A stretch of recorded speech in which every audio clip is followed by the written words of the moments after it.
c'est très important pour l'ANEM d'être présent au congrès aujourd'hui. Ça nous permet de croiser un certain nombre d'élus de tous les territoires parce que l'ANEM a la particularité de représenter des maires, des départements, des régions, des intercommunalités et aussi un certain nombre de partenaires et d'acteurs économiques de la montagne. Donc on les voit tous au même endroit la même journée. La montagne subit un réchauffement climatique qui est 2 fois plus rapide qu'ailleurs, donc il ne faut pas attendre. Et la plupart des territoires ont commencé cette transition, mais qui va être longue et qui devra être accompagnée par les pouvoirs publics. Pour ce qui concerne les communes de montagne qui disposent d'une station de ski, le défi c'est d'aborder la transition climatique, puisque à un moment ou à un autre nous n'aurons plus de neige, donc la collectivité doit commencer à prévoir un tourisme 4 saisons, notamment avec du tourisme d'affaires, scientifique ou culturel. Les priorités, je pense qu'il y a une continuité pour se transformer, pour s'adapter par rapport au contexte, que ce soit bien sûr au niveau environnemental, mais au niveau du renouvellement un peu des activités, se moderniser.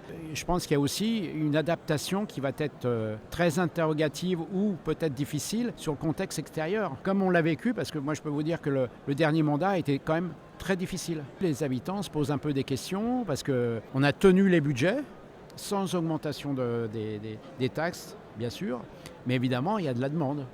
Il y a de la demande pour faire des choses. C'est une question qui est très vaste.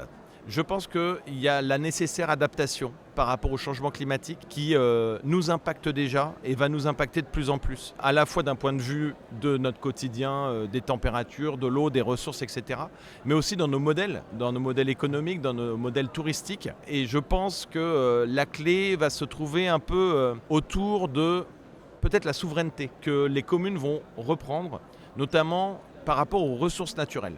Je pense par exemple à l'énergie ou à l'eau, ou à l'agriculture, le logement aussi. Et je pense qu'effectivement, nos communes, nos collectivités doivent reprendre la main sur tous ces sujets-là, puisque malheureusement, on s'est rendu compte qu'en n'ayant pas de contrôle ou en tout cas de régulation ou de cadre, malheureusement, il y a beaucoup d'effets délétères qui se font sentir sur ces domaines-là.